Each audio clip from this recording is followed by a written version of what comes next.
Good afternoon, learners, friends, and children. And now I'm with the second part of pronoun. Okay.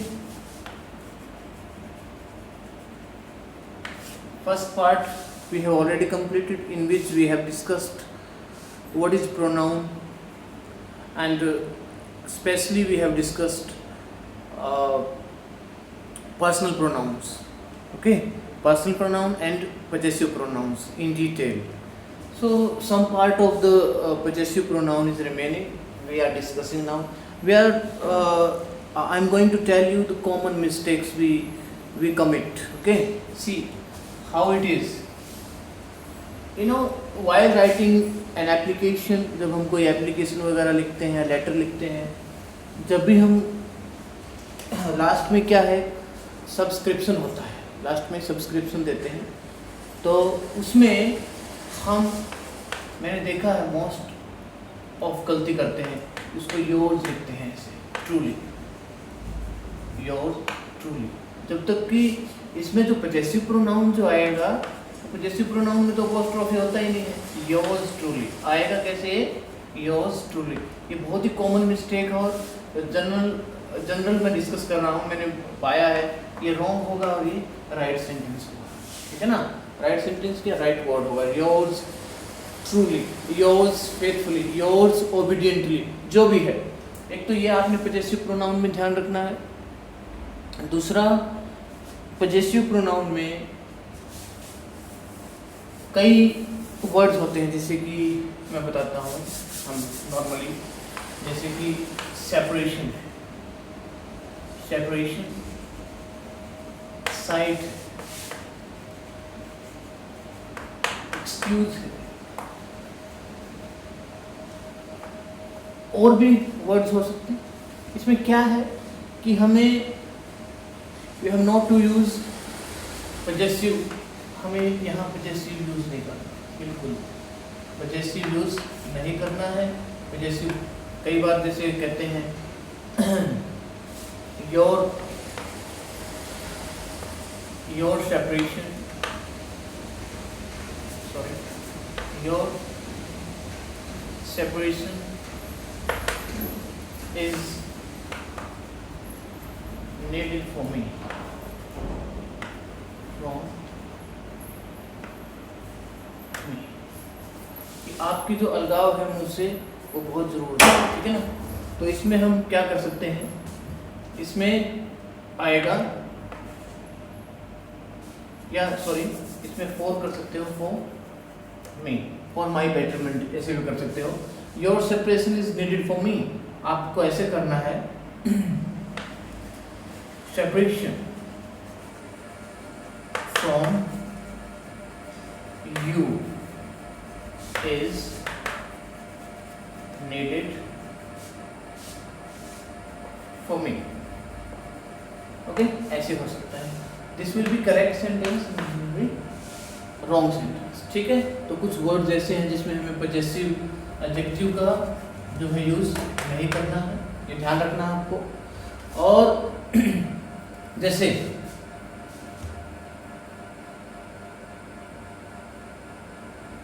His side,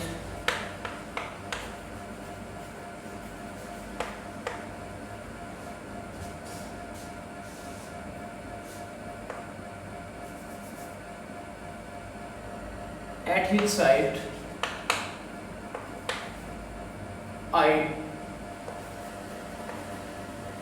became irritated, यानी कि उसको देखते ही मैं क्या हो गया, इरिटेटेड हो गया, मैं चिड़चिड़ा हो गया। इसमें क्या है, at his side is wrong, हमने करना at the side of him, at the side of him।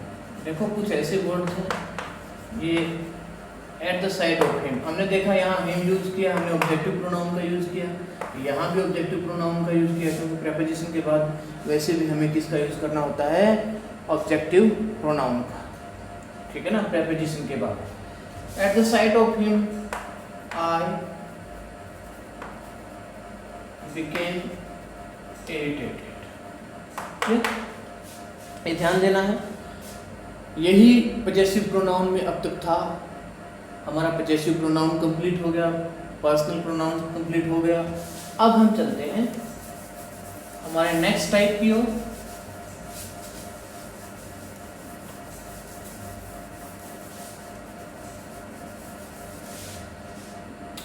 Reflexive pronoun. Next is हम ले रहे हैं रिफ्लेक्सिव प्रोनाउन। देखिए रिफ्लेक्सिव जो है एक रिफ्लेक्ट वर्ड से बना है। रिफ्लेक्शन बोलते हैं ब्रिटिश इंग्लिश में इसको रिफ्लेक्टिव, ठीक है ना। रिफ्लेक्ट से बना है, रिफ्लेक्ट होता है प्रतिबिंबित करना, यानी कि किसी का छाप पड़ना, किसी का प्रभाव पड़ना, ठीक है ना, उसको बोलते हैं। तो इंग्लिश में क्या है रिफ्लेक्सिव जो प्रोनाउन है, it is the combination of यानी कि कंपाउंड, जिसको हम कंपाउंड बोलते हैं। जैसे नाउन में भी हमने कंपाउंड किया था कि टू नाउन्स मिलकर एक कंपाउंड, टू कंपाउंड का मतलब क्या होता है, टू और मोर देन टू, ठीक है ना। जैसे अभी हम बनाने जा रहे हैं रिफ्लेक्सिव प्रोनाउन जो किससे बनते हैं, ये इनको हम बोलेंगे कंपाउंड पर्सनल प्रोनाउन भी बोल, सॉरी कंपाउंड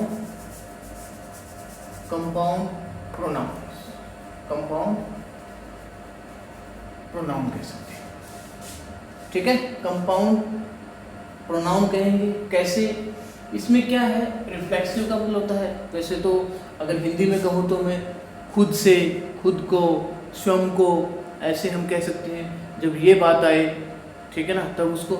लेकिन रिफ्लेक्सिव की जो डेफिनेशन बनेगी उसमें क्या है कि सब्जेक्ट जो एक्शन है जो सब्जेक्ट के द्वारा किया जाता है, यानी कि जो काम सब्जेक्ट के द्वारा किया जाता है वो उसको क्या करता है, रिफ्लेक्ट करता है, यानी कि उसी के ऊपर क्या हो जाता है, आकर वो प्रभाव डालता है, ठीक है ना। उस ऐसे प्रोनाउन को हम क्या बोलते हैं जो सब्जेक्ट के ऊपर आकर प्रभाव डालता है, उसको क्या बोलते हैं, हम रिफ्लेक्सिव बोलते हैं। क्या बोलते हैं, रिफ्लेक्सिव। जैसे हम वैसे कंपाउंड पर्सनल प्रोनाउन भी कह सकते हैं इसको, क्योंकि ये पर्सनल प्रोनाउन से ही बनता है, ठीक है ना। पर्सनल प्रोनाउन में जो भी पजेसिव केस है उससे बनता है। जैसे कि आई में माई क्या है, पजेसिव एडजेक्टिव केस है। उसमें हमने देखो सिंगुलर के साथ तो हमने कैसे लगाना है, सिंगुलर के साथ हमने रिफ्लेक्सिव बनाते हुए क्या लगाना है, सेल्फ, ओके।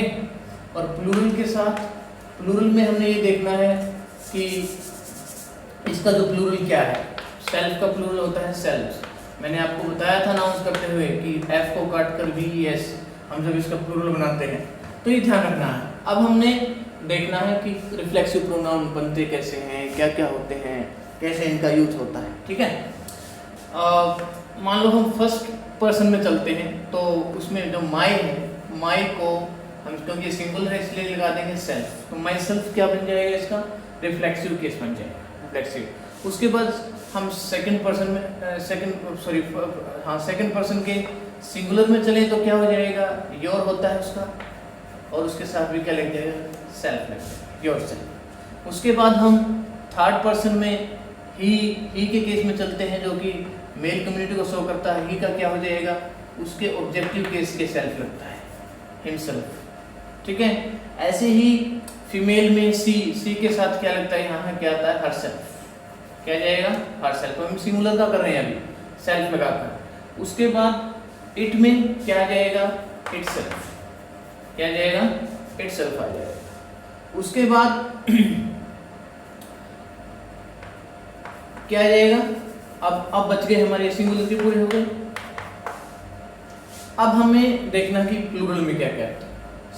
फर्स्ट में क्या है, हमारा आर है, इसके साथ प्लूरल लग जाएगा, क्या बन जाएगा, आर सेल्व्स। इसके साथ क्या लग जाएगा, प्लूरल के साथ आर सेल्व्स, ठीक है। ये सारे क्या हैं, सिंगुलर के हैं। इस आर सेल्फ बन जाएगा। सेकंड पर्सन में चलेंगे तो अगर प्लूरल है तो क्या बन जाएगा, योर सेल्फ बन जाएगा, ठीक है। उसके बाद अब थर्ड पर्सन में चलेंगे तो देम है, देम के साथ लग जाएगा, देम सेल्फ बन जाएगा। तो ये तो क्या है, रिफ्लेक्सिव। ये क्या है, रिफ्लेक्सिव प्रोनाउंस, इनको हम बोलते हैं।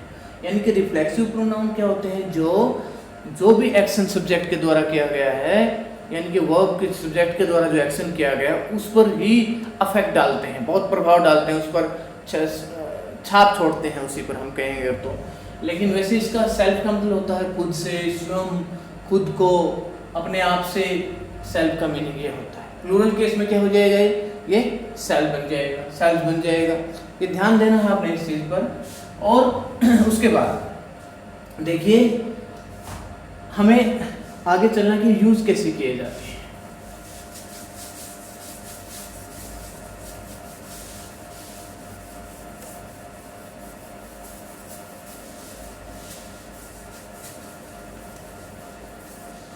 हमें एक बात ध्यान रखनी है, रिफ्लेक्सिव प्रोनाउन सिर्फ क्या है, अपने उसके सब्जेक्ट के द्वारा किए गए। जैसे ही, मैं आपको एग्जांपल देता हूँ, ही कट हिमसेल्फ, ही कट हिमसेल्फ। ओके, इसमें क्या, उसने अपने आप को काट लिया, ठीक है ना। यहाँ पर जो सब्जेक्ट ने काम किया, ठीक है, उस ये हिमसेल्फ क्या कर रहा है, उस पर ही जाकर इसको टर्न बैक कर रहा है। क्या कर रहा है, टर्न बैक कर रहा है, इसको रिफ्लेक्ट कर रहा है, इस पर अफेक्ट कर रहा है, इसको प्रभाव डाल रहा है इस पर। उसने अपने आप को काट लिया, यानी कि उसने तो क्या हो गया यहाँ पर सब्जेक्ट, और उसने भी कोई छाप छोड़ रहा है, रिफ्लेक्शन दे रहा है कि स्वयं को, अपने आप को काट लिया। ये समझने की बात है। कोई भी हम, लेकिन इसमें ध्यान रखना है हमें, मोस्ट इम्पोर्टेंट पॉइंट, कि दिस इज नॉट, जो रिफ्लेक्सिव प्रोनाउन है, is not used as subject और ऑब्जेक्ट। ये ध्यान रखना है। इसको हम सब्जेक्ट के लिए क्या है, इससे पहले कोई न कोई क्या है, प्रोनाउन होना चाहिए, प्रोनाउन होना चाहिए, तभी जाकर ये यूज होगा। जैसे जैसे इसमें है ही कट हिमसेल्फ, ही के हिसाब से क्या आ गया, हिमसेल्फ आ गया, ठीक है। ये सिंग अकेला यूज नहीं किया जा सकता। जैसे माई सेल्फ,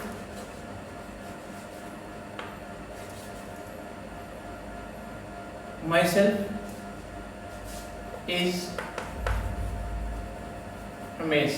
अक्सर ऐसी गलती कर देते हैं। जैसे कोई इंट्रो देता है ना, इंट्रोडक्शन देते हुए कहते हैं my self is Shiv Sevak. That is wrong, that is wrong, totally wrong, because my reflexive pronouns are not used as subject. Subject नहीं होते ये अपने आप में, सब्जेक्ट के रूप में इनको यूज किया ही नहीं जाता है, ठीक है। तो यहाँ पर क्या होगा, क्या आएगा यहाँ पर, यहाँ पर आएगा आई एम शिव सेवक। ये ठीक होगा। ये काफी मेजर मिस्टेक होती है।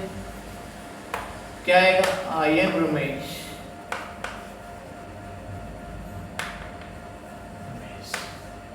ओके, ये ध्यान देना है कभी भी कि रिफ्लेक्सिव प्रोनाउन क्या है, अपने आप में सब्जेक्ट के रूप में नहीं यूज किए जा सकते। उसके बाद हम आते हैं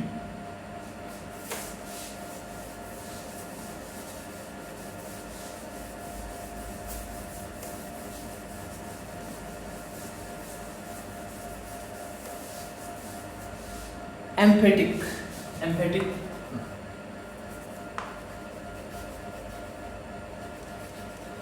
एम्फेटिक प्रोनाउन, ये भी रिफ्लेक्सिव की तरह ही होते हैं। इसमें क्या है, इसमें टू एम्फेसाइज, एम्फेसाइज किया जाता है, एम्फेसिस दिया जाता है। एम्फेसिस मीन्स टू स्ट्रेस, जोर डाला जाता है, ठीक है ना। कई कह रहे कि आपने क्या ये काम खुद किया है, अपने आप खुद किया है। आप कहो कि हाँ मैंने तो अपने आप किया है काम, I myself have done this work.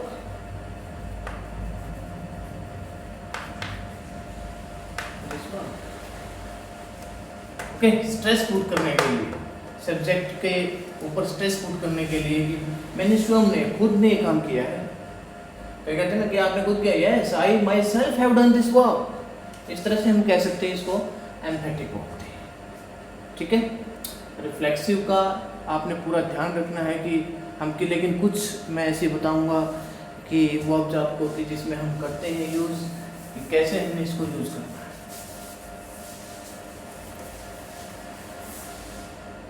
देखो कुछ वर्ब जैसी हैं, जैसे कि अवेल है, अवेल अवेल है, प्राइड है, अप्लाई है,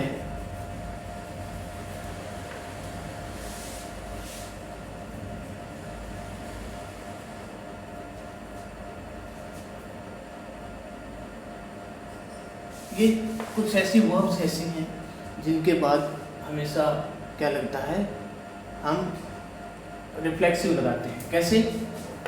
आई pride myself, pride my self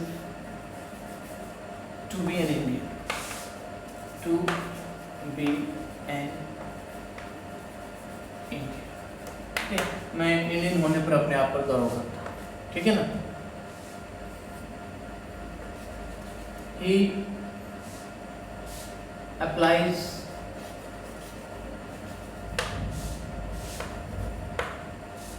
himself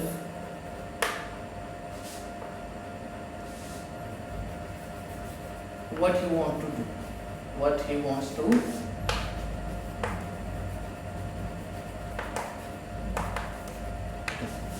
वो मतलब अपने आप पर अप्लाई करता है जो भी वो करना चाहता है।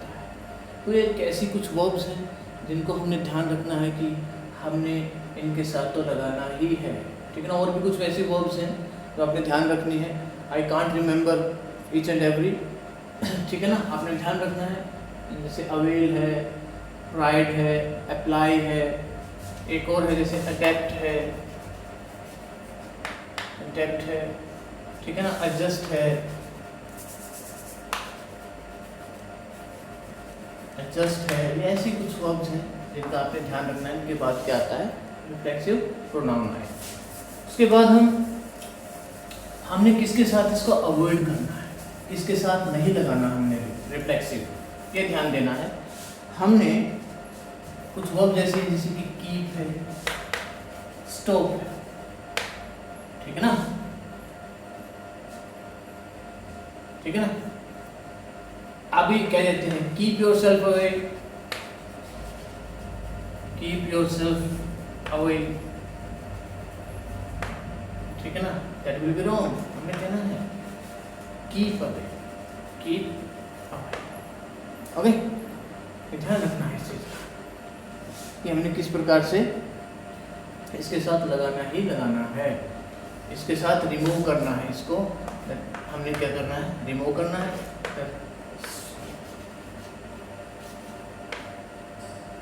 Stop themselves,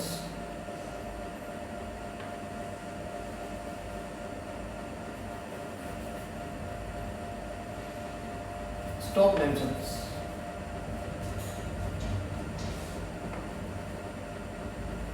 right, सीधा आ जाएगा। Stop writing, stop writing, stop writing आ जाएगी। ये आपने बिल्कुल ध्यान रखना है कि ये जो मैं बातें बता रहा हूँ, these are from the competitive point of view. बड़ा ध्यान रखना है इनका। कुछ वर्ब जैसे आपने डिटेल में भी पढ़ना है, मैं तो आपको 2 और 3 देकर एग्जाम्पल अंडरस्टैंड करवा रहा हूँ, लेकिन आपने और भी ध्यान देना है कि किस प्रकार से हम इसके साथ लगाएंगे। हमारा पजेसिव प्रोनाउन हो गया, हमारा रिफ्लेक्सिव हो गया कंप्लीट। उसके बाद हमारा अभी एम्फेटिक भी हो गया कंप्लीट। अब हम चलते हैं डेमोन्स्ट्रेटिव पर।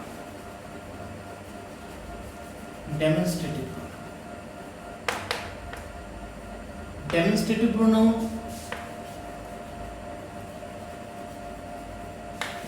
डेमोन्स्ट्रेटिव प्रोनाउन क्या होते हैं? जिसको डेमो, जैसे डेमो से बना डेमोन्स्ट्रेट करना, कोई चीज़ पॉइंट आउट करना। क्या करना? पॉइंट आउट करना, इशारा करना किसी की चीज़ पर, कोई हिंट करना किसी चीज़ पर, ठीक है ना, उसको बोलते हैं डेमोन्स्ट्रेटिव प्रोनाउन। यानी कि those pronoun who are used, sorry, those pronoun which are used to point out something और समबडी। किसी को भी, किसी वो पर्सन भी हो सकता है और वो थिंग भी हो सकती है, ठीक है ना। उसको पॉइंट आउट करने के लिए हम क्या यूज करते हैं? डेमोन्स्ट्रेटिव प्रोनाउन का हम यूज करते हैं, ठीक है। यानी कि हम लिख सकते हैं to point out somebody or something. Okay, जो ये प्रोनाउन होते हैं वो है, मैं बता रहा हूँ आपको, जैसे कि दिस है, दैट है, दीज है, दोज है, सच है और द सेम। ओके, ये जो है ये प्रोनाउन हम क्या बोलते हैं, इनको डेमोन्स्ट्रेटिव प्रोनाउन बोलते हैं। ठीक है ना, आपको पता है this is use to nearby things. ठीक है ना, जो नज़दीक की चीज़ों को और किसी पॉइंट आउट करने के लिए किसी पर्सन को हम किसका यूज करते हैं, दिस का।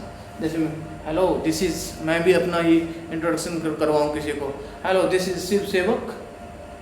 ठीक है ना, एंड दैट इज, और किसी और का इंट्रोडक्शन करवाऊँ तो मैं कह सकता हूँ दिस इज, यानी कि किसी का इंट्रोडक्शन करवाने के लिए हम दिस इज का यूज करते हैं।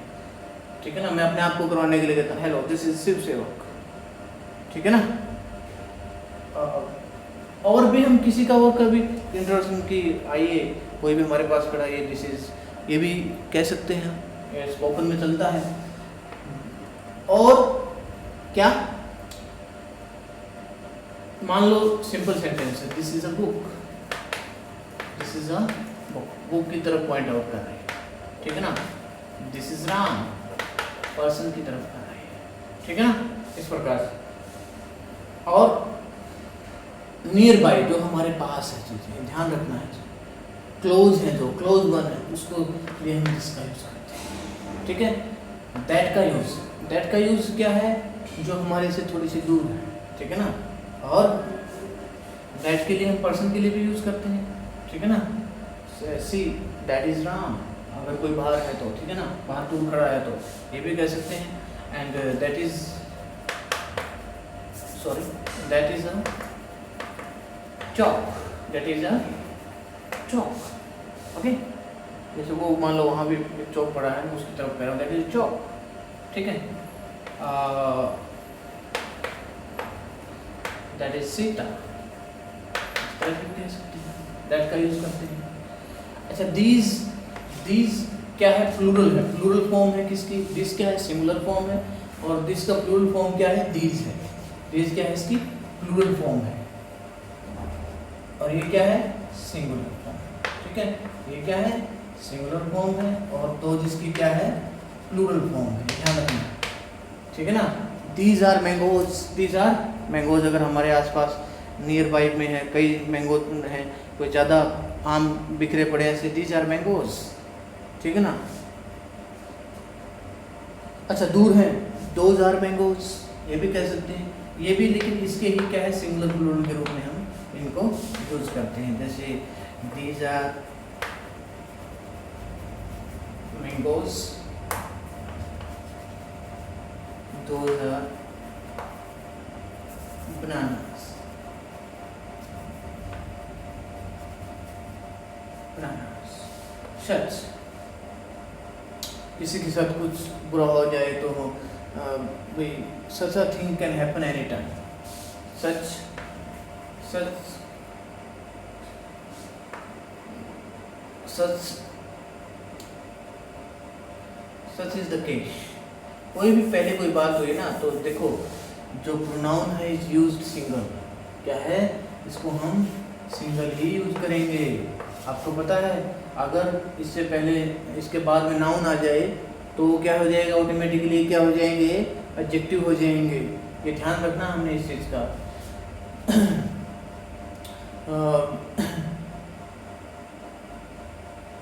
He is such a fellow, such a fellow कि उस हिसाब से कह सकते हैं। द सेम हियर, हम कह देते ना, आई एम फीलिंग बेटर, सारा कुछ बढ़िया है, हम अपने आप में कह सकते हैं the same here, same with me. ठीक है ना, हम कह सकते हैं कि हमारे साथ भी ऐसा ही है, तो इसको बोलते हैं। ये हमने थोड़ा सा डिस्कस किया डेमोन्स्ट्रेटिव प्रोनाउन। इसमें एक और जो पॉइंट है बड़ा नोट करने वाला है, मैं आपको डिस्कस करवा रहा हूँ अभी, कि इसमें सबसे ज़्यादा इम्पोर्टेंट क्या रहेगा, इसमें जो कंपैरिजन किया जाता है। देखिए, मान लो हम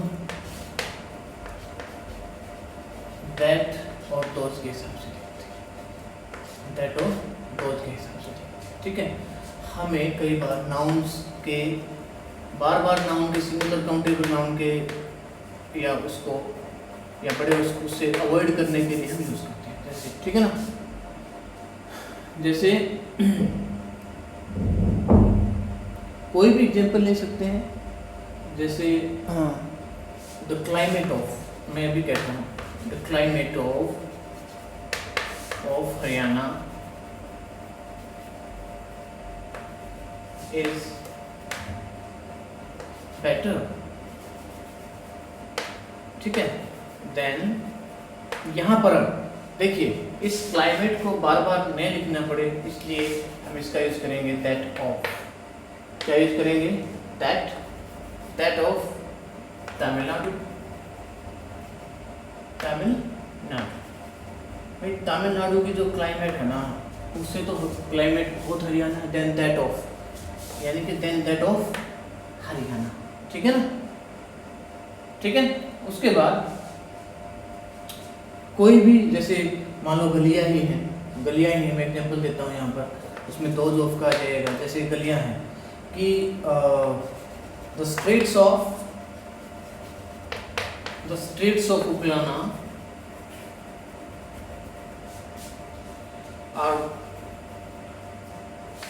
are wider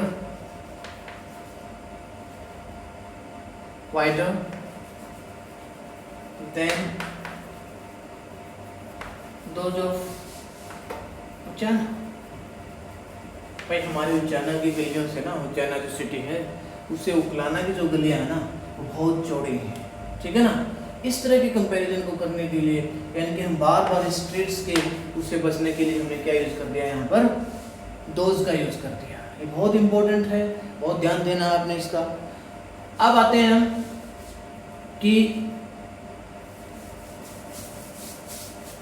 इनके साथ ही देखो, ये जो मैं बता रहा हूँ कॉम्पिटिशन पॉइंट ऑफ व्यू से है और बहुत बार आता है, ठीक है। इसमें क्या है, नेक्स्ट क्या है कि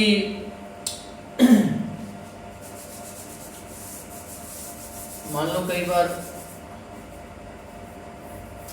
हमें कोई चीज जैसे वन और वंस करना होता है, तो ये हमने रिप्लेस करना है वहाँ। मान लो अब मैंने कोई चीज़ देखी, ठीक है ना, और वो चीज़ बढ़िया है उससे बढ़िया है, ठीक है ना, जैसे दिस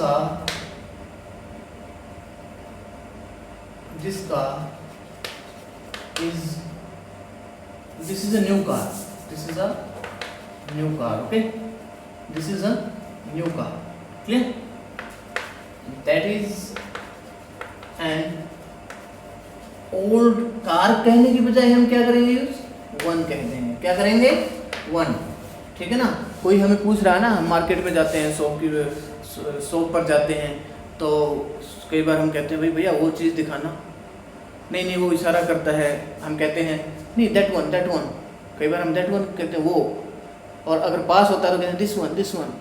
वन का मीनिंग क्या होता है, वो चीज़, वो नाउन जिसका हम जिक्र कर रहे होते हैं, ऐसे अवॉइड करने के लिए भी, ठीक है ना। These are,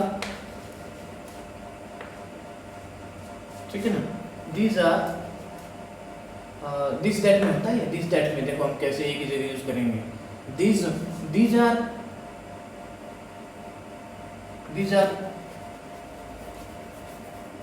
beautiful flowers, these are beautiful flowers,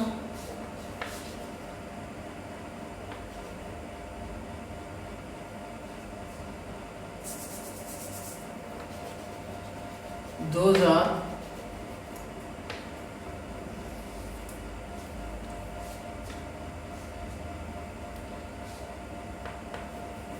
are squeezed one,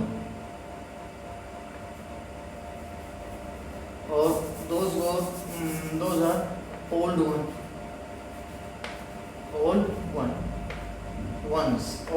ones आ गए। भाई ये तो बड़े सुंदर फूल हैं और वो क्या है, पुराने से दिखते हैं, ठीक है ना, पुराने से दिख रहे हैं। ये वंस किसके लिए आया है, ये वंस किसके लिए आया है, कार्स के लिए, ठीक है ना। यहाँ पर वन किसके लिए आया है, कार के लिए। अगर हमने नाउन्स का ज़्यादा यूज़ का बचना है, और ये बहुत ही स्पोकन में भी बहुत ज़्यादा यूज़ किए जाते हैं, यू मस्ट रिमेंबर इट, आपको ध्यान रखना है, ठीक है। अब एक और इसमें पॉइंट रह गया, कई बार कंफ्यूजन होता है, मैं आपको क्लियर कर रहा हूँ। हम नेक्स्ट टॉपिक जो लेने वाले हैं वो एडजेक्टिव ले रहे हैं, उसमें ध्यान रखना है कि मैंने पहले बताया था, this is my pen, this is my pen, okay, this pen is mine, ठीक है। मैंने इसको भी बताया था आपको, तो मैं पर्सनल प्लान में करा रहा था, लेकिन अब क्योंकि हमारे पास ये डेमोन्स्ट्रेटिव है, दिस दैट का यूज है, तो मैं बता रहा हूँ। देखिए यहाँ पर this is use single, single use किया गया और सीधा ये पेन की तरफ हिंट कर रहा है, ठीक है ना। पेन का काम कर रहा है, पेन की जगह ले रहा है, पेन के लिए आ रहा है, पेन के नाउन के लिए कंप्लीट आ रहा है, ठीक है ना। बट सेकंड सेंटेंस में देखिए नाउन से पहले, नाउन ऑलरेडी दी हुई है और इससे पहले दिस है। यहाँ पर जो नाउन से पहले आए ना और उसके क्वालिटी को बताए, क्वालिफाई करे, उसको हम एडजेक्टिव बोलते हैं।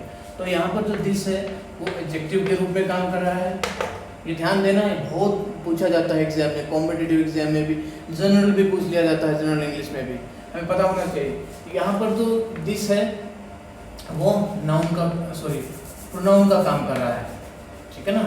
प्रोनाउन, नाउन की जगह यूज कर रहा है, ठीक है ना। तो ये नाउन को ही पूरा रिप्रेजेंट कर रहा है, इसलिए प्रोनाउन है यहाँ, ठीक है। पेन को रिप्रेजेंट कर रहा है, पेन से पहले नहीं है। तो हमने ध्यान रखना है कि कई बार पूछ लिया जाता है कि ये दिस क्या है। यहाँ पर एक वर्ड नाउन भी हो सकता है, प्रोनाउन भी हो सकता है, it depends upon the function of the word, यानी कि उस वर्ड के फंक्शन पर, उसके काम पर ही डिपेंड करेगा कि ये क्या है। नेक्स्ट हम चलते हैं, डेमोन्स्ट्रेटिव हमने कंप्लीट कर लिए हैं, उसके बाद चलते हैं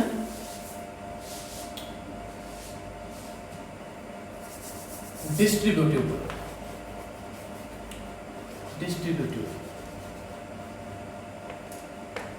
डिस्ट्रीब्यूटिव प्रोनाउंस, डिस्ट्रीब्यूट करते हैं, जो बांटते हैं, जो डिवाइड करते हैं, ठीक है ना, उनको डिस्ट्रीब्यूटिव प्रोनाउन बोलते हैं।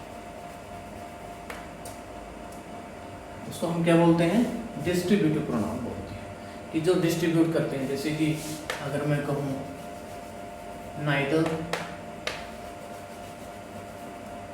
either, each, every, none, ये जो हमारे फोर हैं, ये क्या है, डिस्ट्रीब्यूटिव प्रोनाउंस, क्या है। और ये एक बात ध्यान रखनी है, इनके बाद हमें हमेशा सिंगुलर वर्ब का यूज़ करना है, क्योंकि ये सिंगुलर में ही काउंट किए जाते हैं, और सिंगुलर वर्ब इनके साथ हमें यूज़ करनी है। This is the rule of subject verb agreement. ये सब्जेक्ट वर्ब अग्रीमेंट का जब मैं टॉपिक करवाऊंगा आपको, I would make a separate video, मैं इसके लिए एक सेपरेट वीडियो बनाऊंगा, तो उसमें आपको सब क्लैरिफाई करूंगा। नाइदर, इधर, इसका मतलब क्या होता है, पहले मैं आपको नेदर का, इधर का मतलब होता है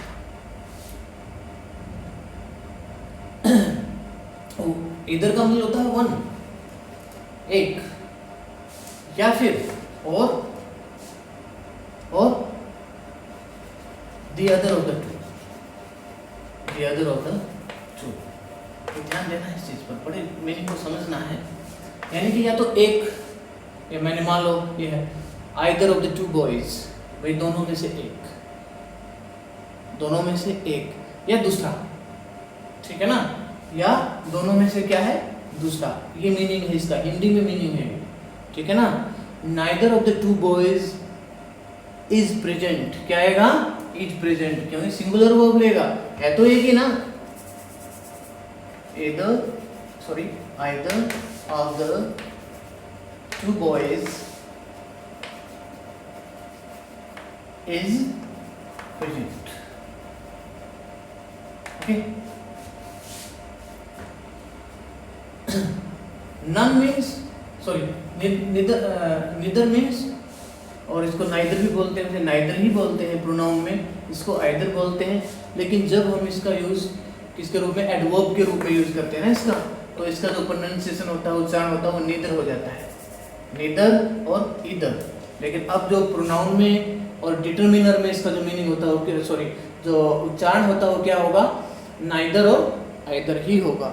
देखिए नाइदर का नेगेटिव सेंस में है तो नॉट वन आ गया, सिंपल है, नॉट वन और not the other of the two. Simple समझना है हमें इसको कि दोनों में से कोई नहीं या कोई नहीं, ठीक है ना, मतलब सिंगल ही इसको भी काउंट किया जाएगा, ठीक है। ईच का मतलब होता है प्रत्येक के लिए हम यूज करते हैं, ये भी सिंगुलर में each of the boys is या each of the each parents ऐसे कह सकते हैं, sorry each parents should care, each parents देखिए बड़ा each parents should care his children। भाई हर एक प्रत्येक उसको चाहिए पेरेंट्स को कि अपने बच्चों का ध्यान रखे। देखिए आप यहाँ पर मैंने क्या लगाया, हिज लगाया है, सिंगुलर में काउंट किया गया यहाँ पर भी जो दूसरा पॉजेसिव एडजेक्टिव आ गया, क्या आ गया, पॉजेसिव एडजेक्टिव आ गया। ऐसे every man and woman is responsible for his duties। मतलब क्या है, कोई भी कर्तव्य के लिए हर आदमी और जिम्मेवार होता है। यहाँ पर भी क्या आएगा, सिंगुलर में ही काउंट किया जाएगा, जो मैं ऑलरेडी आपको पहले बता भी चुका। नन भी क्या है, नन कोई नहीं, ठीक है ना, नन वॉज प्रेजेंट, ठीक है ना, कोई भी प्रेजेंट नहीं था, ठीक है ना।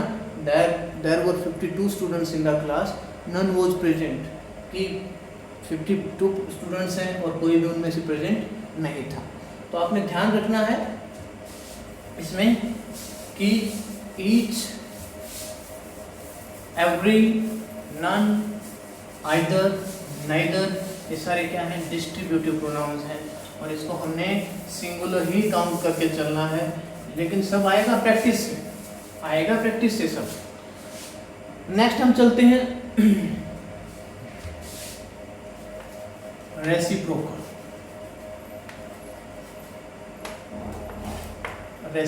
प्रोनाउन। रेसिप्रोकल प्रोनाउन क्या होते हैं, जो कि आपस में पारस्परिक यानी कि इंटरकनेक्टेड रिलेशनशिप्स होती हैं, जो मतलब पारस्परिक संबंध होता है उसको दर्शाते हैं, ठीक है ना। जो ये रेसिप्रोकल प्रोनाउन है ये आपस में pronouns, those pronoun which show interconnected relationship, ठीक है ना। और जो ये है हमारे मेनली टू ही है, जैसे कि ईच अदर और वन अनदर, हमारे टू ही है वर्ड ऐसे, ईच अदर और वन अनदर। ईच अदर का बताता हूँ पहले आपको। ईच अदर होता है कि दो के बीच, ठीक है ना, दो के बीच हम मान लो two students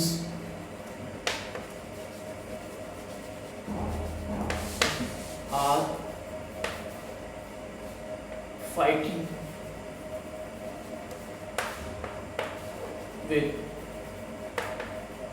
each other. Two students are fighting यानी कि दो बच्चे आपस में एक दूसरे के साथ लड़ रहे हैं। यहाँ पर ईच अदर एक दूसरे के साथ का मीनिंग तो वन अनदर का भी एक दूसरे के साथ होता है, लेकिन ये मोर देन टू के लिए होता है, मोर देन टू के लिए होता है, ठीक है ना। मान लो मैं कहूँ स्टूडेंट्स, यही स्टूडेंट्स आर फाइटिंग, इसी एग्जाम्पल को लेकर students are fighting with one another. यहाँ पर क्या है, स्टूडेंट्स आपस में ही लड़ रहे हैं एक दूसरे के साथ, सारे ही, दो नहीं, सारे ही आपस में लड़ रहे हैं, तो इसको बोलते हैं वन अनदर। इसका मीनिंग होगा, एग्जाम्पल से I think this is clear to you, example से ही क्लियर है, ये होते हैं reciprocal pronoun. So that's all for today, आज के लिए इतना ही। and I am going to take the third part of pronoun. You will have to wait for a short while. थोड़ी देर के लिए आपको रुकना पड़ेगा. Thank you very much.